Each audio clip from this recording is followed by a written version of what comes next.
Olá pessoal, muito bom dia para você, bom dia investidores, eu sou Daniel Morales e este é o BMC Pre-Market. Aqui você fica por dentro de todas as notícias que vão impactar os mercados no Brasil e no mundo. Muita informação e análise para você fazer bons negócios ao longo desta quarta-feira, 17 de novembro.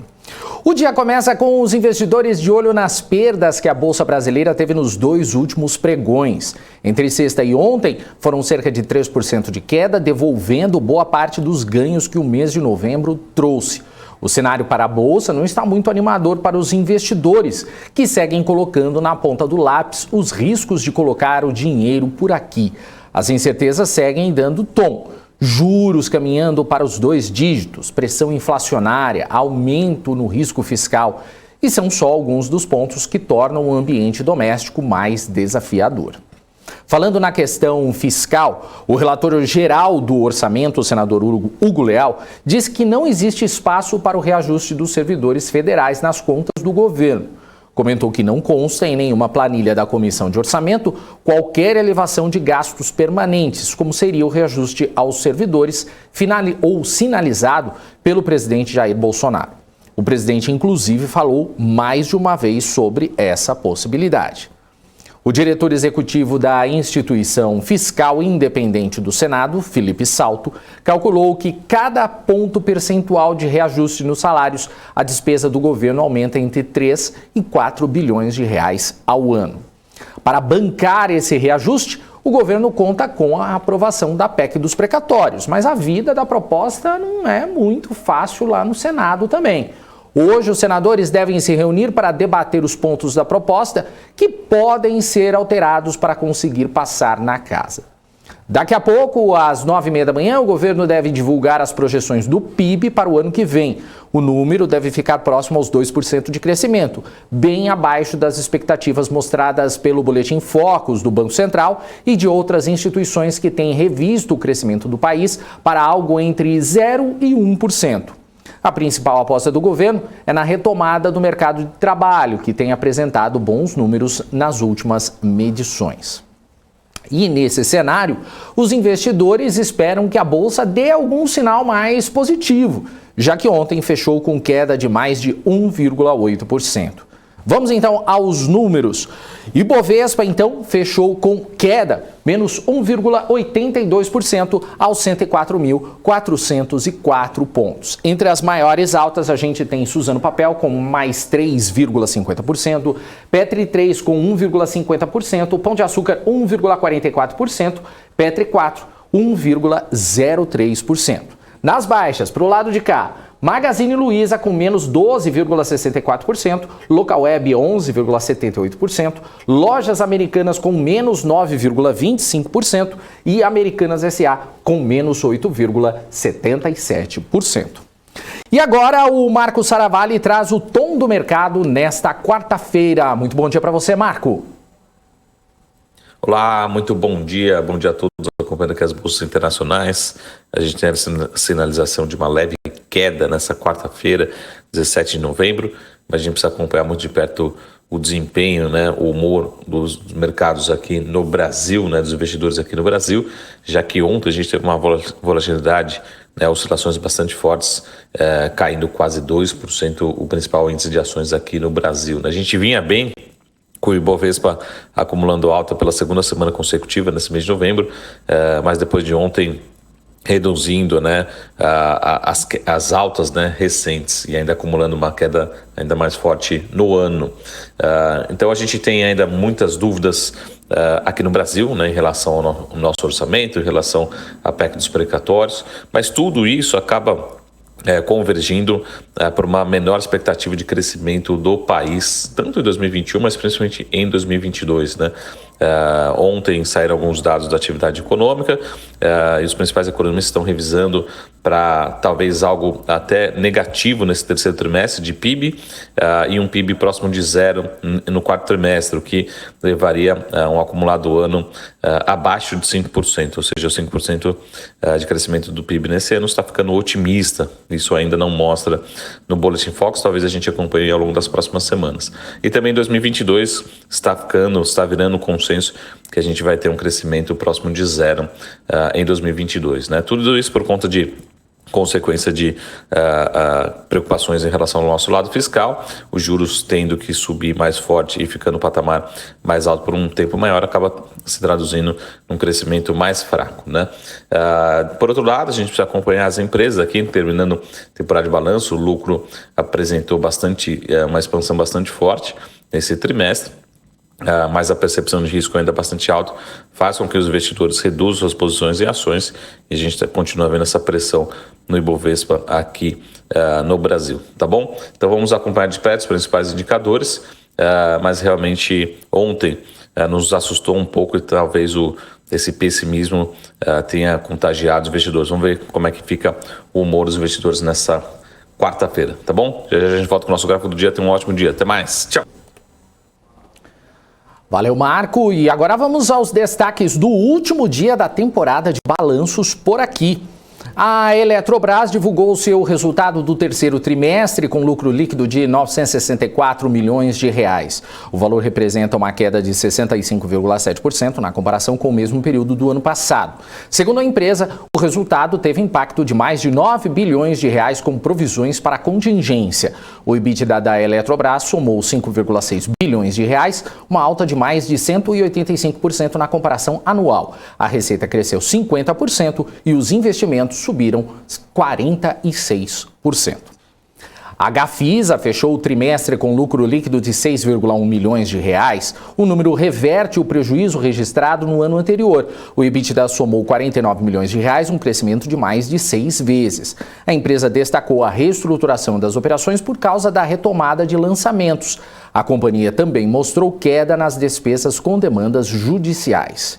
E a Melius reverteu o lucro e registrou prejuízo de 2,95 milhões de reais no trimestre. O EBITDA somou 9,3 milhões e a receita líquida teve aumento de 129% na comparação anual. Segundo a empresa, a maior parte das receitas veio de operações no Brasil. Já na parte das despesas, a maior fatia está no gasto com pessoal.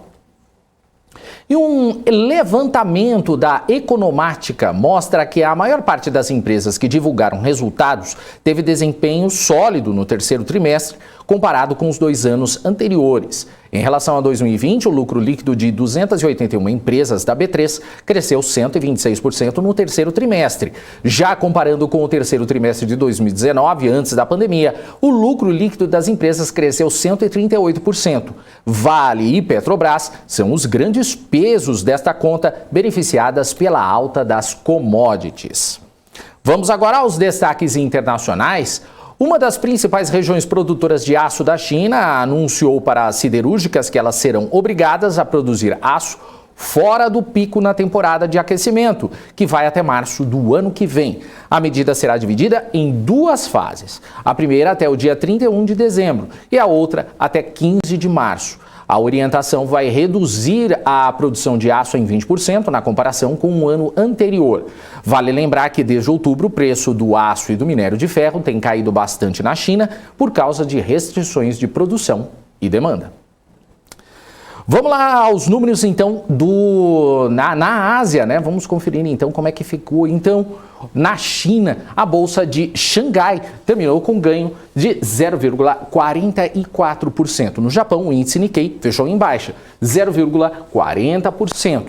E em Hong Kong, o índice Hang Seng teve baixa de 0,25%. E Estados Unidos e Japão anunciaram uma parceria para o comércio. A intenção é fortalecer a relação bilateral com negociações em áreas importantes para os dois países, principalmente as que possam melhorar o emprego e o meio ambiente. Além disso, a cooperação também vai se dar na área digital. Estados Unidos e Japão devem começar os encontros a partir do ano que vem. Outra notícia importante dos Estados Unidos é que a secretária do Tesouro, Janet Yellen, enviou uma carta à Câmara dos Representantes pedindo elevação no teto da dívida.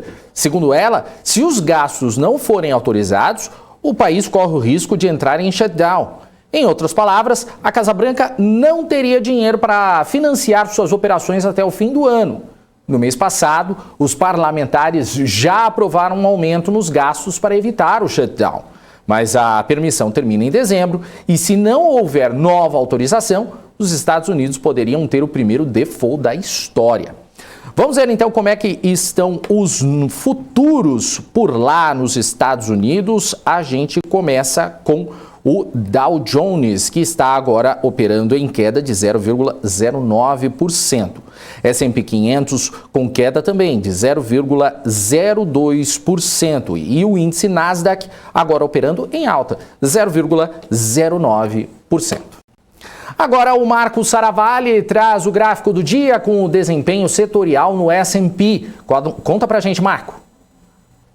Olá, aqui no nosso gráfico do dia a gente tem um comportamento do S&P 500 nos últimos dias, né, nos últimos meses, e o que setorialmente tem apresentado performance acima da média, acima do S&P 500 e abaixo da média. Tá mais do que importante, né? Lógico que a gente tem os setores talvez mais ligados à tecnologia, consumo, né? Materials nos Estados Unidos se destacando, até mesmo a energia se destacando positivamente no último trimestre, mas particularmente também uma curiosidade, né? Uma pergunta que a gente recebe bastante, Marco, lá nos Estados Unidos a gente tem vários ETFs, né? E como eu consigo alocar num ETF setorial, ou seja, eu quero comprar só o setor de tecnologia nos Estados Unidos. Então aqui em parênteses a gente o ETF, então, por exemplo, o S&P 500, ali numa cor mais clara, é o famoso SPY, SPY, né? E a gente tem, entre parênteses, todos os principais ETFs setoriais, tá certo? Então, esse aqui é o desempenho setorial nos últimos meses, né? O que tem performado acima, contribuído positivamente, e também abaixo do S&P 500 nesses últimos meses, tá bom? Então, todos uma ótima quarta-feira e a gente se vê em breve. Até mais, tchau! Valeu, Marco Saravalli, que volta logo mais com a Paula Moraes no BMC News. Na Europa, hoje é dia de inflação ao consumidor. O CPI do Reino Unido avançou 1,1% em outubro, na comparação com setembro. O número veio acima das expectativas dos analistas, que esperavam uma elevação de 0,9%. A aceleração reforça a expectativa de que o Banco da Inglaterra eleve a taxa básica de juros em dezembro. Já o CPI na zona do euro, o CPI subiu 0,8% em outubro, na comparação com o mês anterior, e ficou em linha com as expectativas. Na comparação anual, o número chegou a 4,1%. Vamos ver como é que estão as bolsas na Europa agora. Deixa eu abrir aqui. DAX na Alemanha está com alta de 0,09%. CAC na França caindo 0,08%. O FTSE no Reino Unido também recuando 0,42%. E o índice Eurostoxx está perto da estabilidade, mais positivo 0,02%. Vamos agora aos destaques corporativos. A Petrobras assinou contratos com a subsidiária da PetroRecôncavo para o escoamento e processamento do gás natural produzido no Rio Grande do Norte. Os contratos incluem o uso do sistema de escoamento, utilização da planta de processamento e venda do condensado de gás. Segundo a estatal, o acordo é mais um passo na construção de um mercado de gás aberto, competitivo e sustentável. A JBS confirmou a emissão de 2 bilhões de dólares em títulos de dívidas no mercado internacional. Metade desse montante é em notas atreladas ao compromisso de reduzir a emissão de gases do efeito estufa. O vencimento dos títulos varia entre 5 e 10 anos. Em comunicado, a empresa disse que pretende usar os recursos também para refinanciar compromissos de curto prazo. O Instituto Hermes Pardini fechou a compra de 60% do Instituto de Análises Clínicas de Santos por 100 milhões de reais. A empresa é o laboratório mais tradicional da Baixada Santista e deve fechar o ano com receita superior a 95 milhões de reais. Segundo o Hermes Pardini, a aquisição está em linha com a estratégia da companhia de crescimento no estado de São Paulo. E agora é a hora da participação do Gustavo Almeida aqui no BMC Pre-Market. Muito bom dia para você, Guga. Seja bem-vindo. Bom dia, Daniel. Pessoal, obrigado. Vamos lá. Mais um dia de análise, esperando que nossa bolsa possa dar um pouquinho de alívio, né? Ainda mais que chegou aí o touro de ouro na B3. É verdade. E nos dois últimos pregões, né, Guga, a bolsa caiu cerca de 3% e devolveu boa parte dos ganhos do mês de novembro. Eu queria saber como é que você viu essas movimentações. O cenário tá ficando mais complicado para os investidores que acreditam num rally de fim de ano? Eu acho que o cenário está bem alinhado com o que a gente vem falando aqui no pre-market já há algumas semanas, né? Muito claro o movimento de inflação e o movimento que o Banco Central vai continuar fazendo de elevação de juros. Se as expectativas de elevações de juros vão aumentando, de semana para semana, acaba que a posição desse player que eu venho falando, né, do investidor o multimercado vem invertendo a mão, saindo de mercado de bolsa e indo para juros, intensificando sua posição de juros, que é onde eles atuam muito bem, isso gera uma pressão vendedora. Então o mercado melhora um pouco, gera pressão vendedora, melhora um pouco, gera pressão vendedora. Então a gente não consegue ter aquele rally. Para ter esse rally, nós precisamos de algum player, com vontade de fato de comprar. Quem me parece que pode ter esse apetite seria o investidor estrangeiro. A pergunta é, o que estimularia eles a tomarem posições de forma mais agressiva no mercado? Há uma semana e meia, 2 semanas atrás, saiu um estudo da Morgan Stanley que eles questionavam, né? Será que a Bolsa Brasileira está tão barata assim? E eles mostram, né, a média do PL da nossa Bolsa Brasileira, com a média histórica, o nível que nós estamos, e não é aquela barganha, é aquele mega desconto que talvez o estrangeiro esteja esperando que possa ter dentro desse cenário político mais conturbado aqui dentro, para tomar posição mais intensa, mais forte. O que eu percebo, né? Ainda tem fluxo vendedor, senão nós não tivemos uma queda intensa como nós tivemos no dia de ontem, né? Porque não foi uma queda pausada, né? Tu vê que tem um fluxo forte, intenso, gerando pressão vendedora. Então, ainda se tem o player zerando suas posições. E ainda os movimentos de alta, eles são movimentos de repiques. Eu tenho uma referência aqui muito clara para mim, que são os 112 mil pontos do Ibovespa. Todos os movimentos que eu analiso de potencial de alta, eles ainda não chegam nos 112 mil pontos, ou seja, a gente não tem nenhum movimento de curto prazo que estimulou o mercado a tal nível que, se venha uma movimentação positiva, se venha uma melhora no mercado, que a gente possa de fato ter um rally de alta que vá se manter.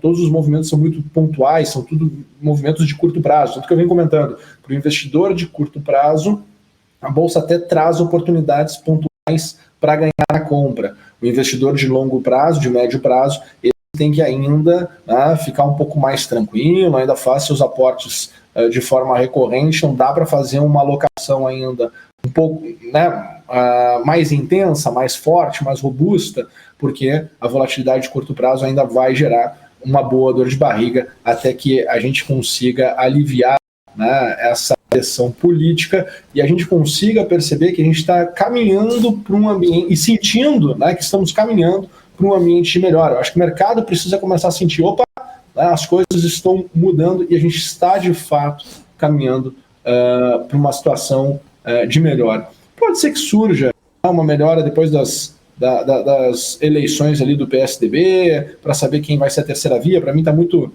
claro, né? Eu não estou com grandes esperanças. Se eu fosse comentar, olhando assim friamente, Daniel, se eu fosse olhar assim, parece que a terceira via vai vir mesmo ali por parte do PSDB, um pouco de conversa aí em relação ao Moro, mas eu acho que o tema hoje que estão nas manchetes não é mais aquele tema que nós tínhamos nas eleições passadas, que o tema era muito forte, corrupção, e aí a figura do Moro vinha com uma força muito maior, né?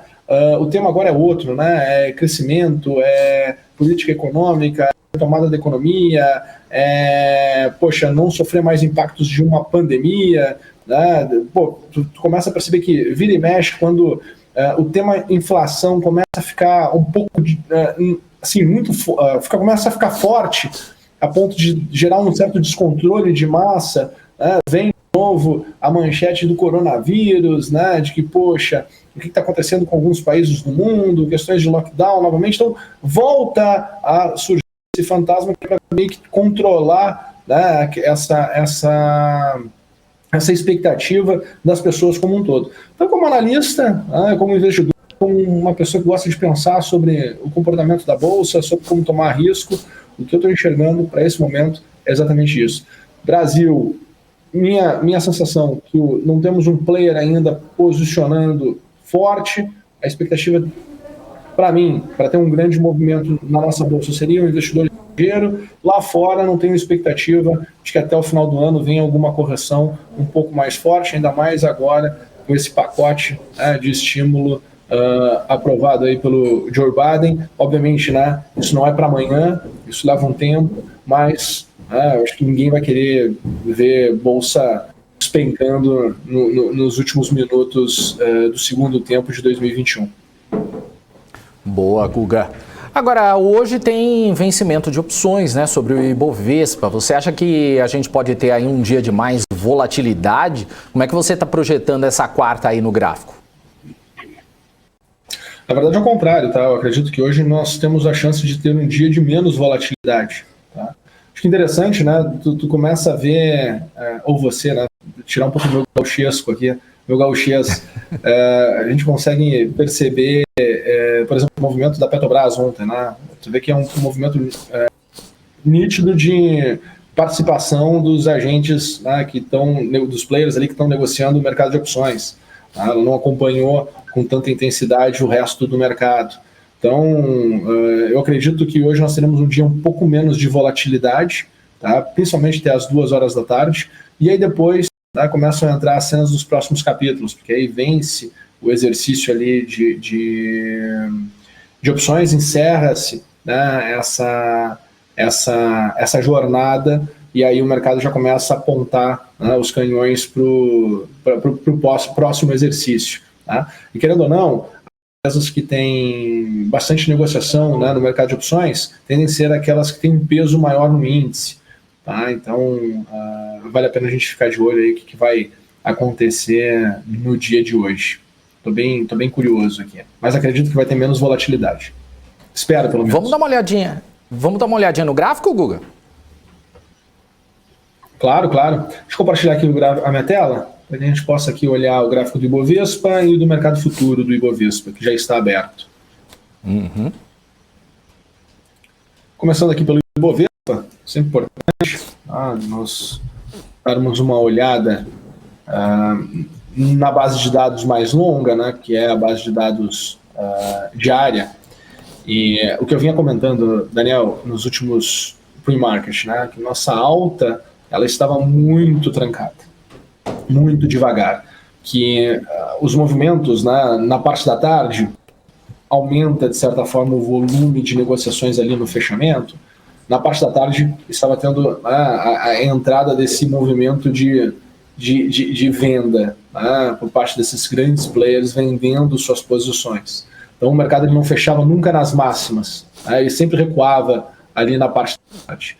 Tivemos, então, uma sexta-feira com uma correção mais intensa e essa segunda-feira que o mercado volta ali para aquela região que eu tinha ali dos 104.688. Eu acho que qualquer pessoa, né, mesmo não tendo conhecimento sobre ciclo de mercado, sobre análise técnica e tudo mais, ela consegue tirar desse gráfico 2 informações. Uma, tá, que a gente está aqui muito próximo da região que era o fundo, que o mercado já trabalhou várias vezes, né? Trabalhou aqui no dia 22 de outubro, no dia 29 de outubro, no dia 1º de novembro, no dia 4 de novembro e no dia 5 de novembro. Então nós somos muito próximos dessa região.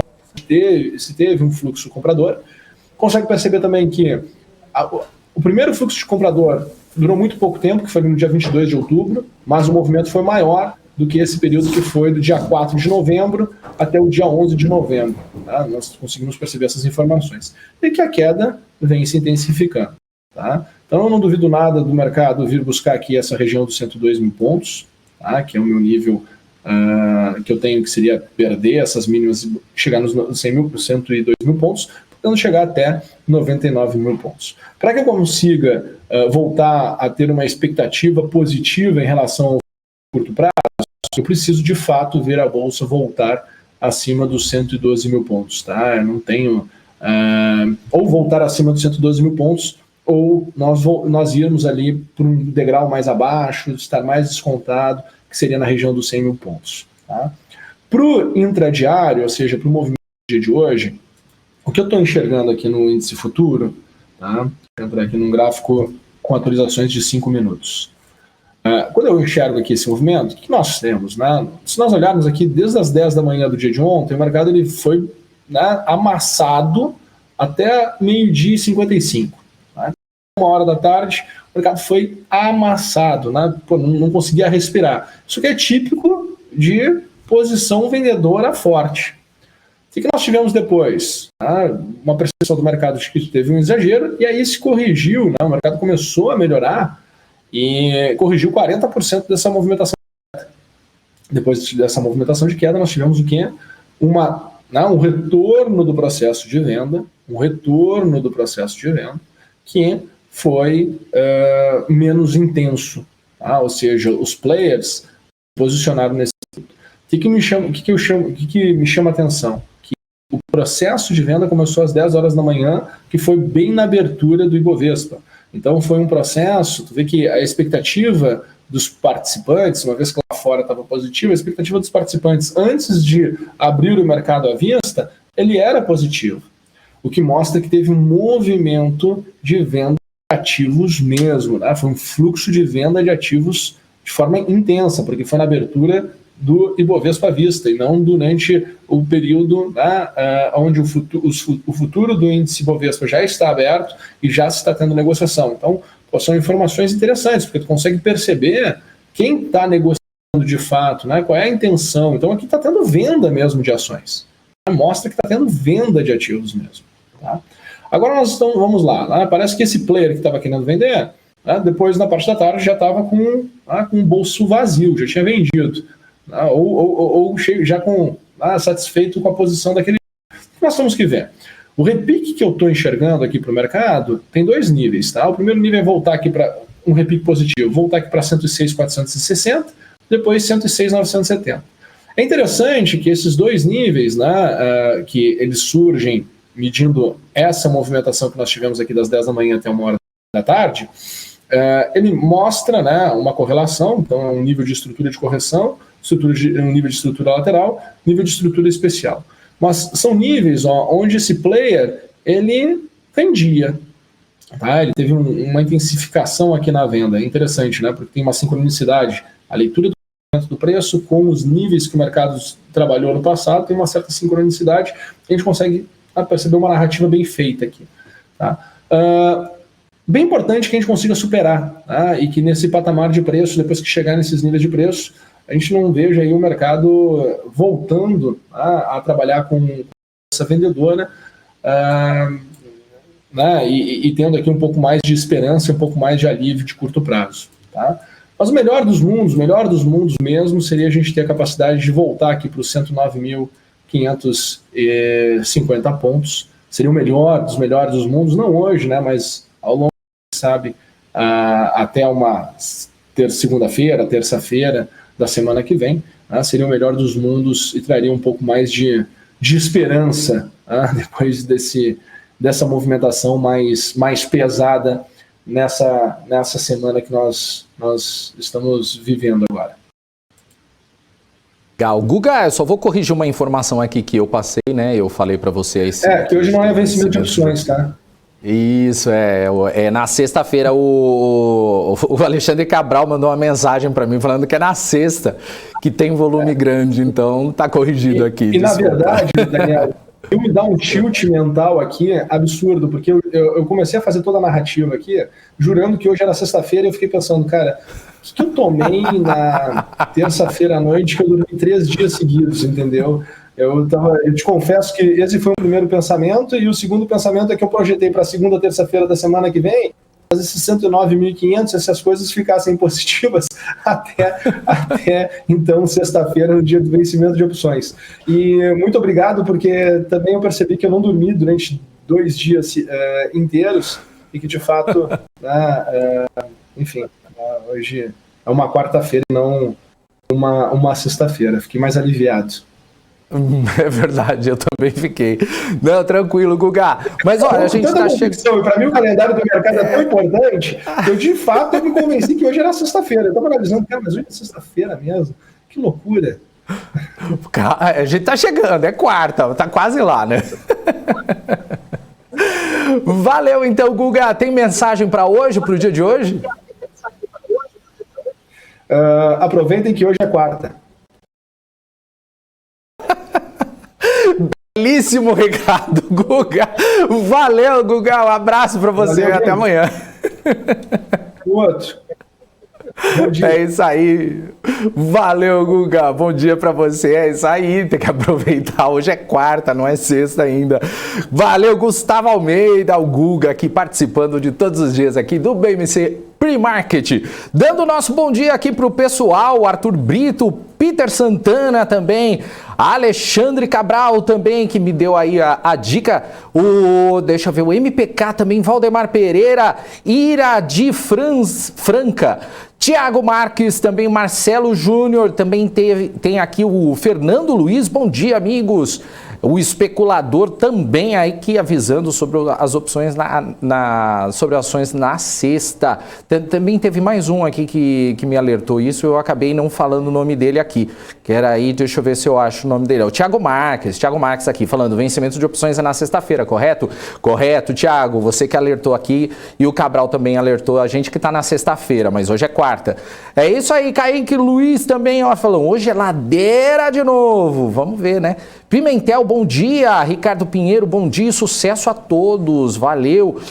Rodolfo Gomes, Bruno, Roberto Locatelli. Opa, Roberto Locatelli? Opa, tem alguém de família aqui. Valdano Simão também aqui. Jair Glovatsky, Atílio. É isso aí, gente. Valeu. Obrigado aí pelas mensagens, pelo bom dia. E eu já passo direto a bola para Paula Moraes, que comanda a partir de agora a BMC News. Bom dia para você, Paula. Bom dia, Daniel Morales. Eu tava também aqui assustada. Eu falei, será que hoje é sexta? Fiquei meio assim, mas não, hoje é quarta-feira. Essa semana, quando não tem feriado, a gente fica tudo bagunçado, né? Confunde toda a cabeça aqui. Poderia ser sexta, mas tudo bem. Vamos lá. Quarta-feira hoje. Obrigada, Daniel. Beijo, bom jornal. Você. Tchau, tchau.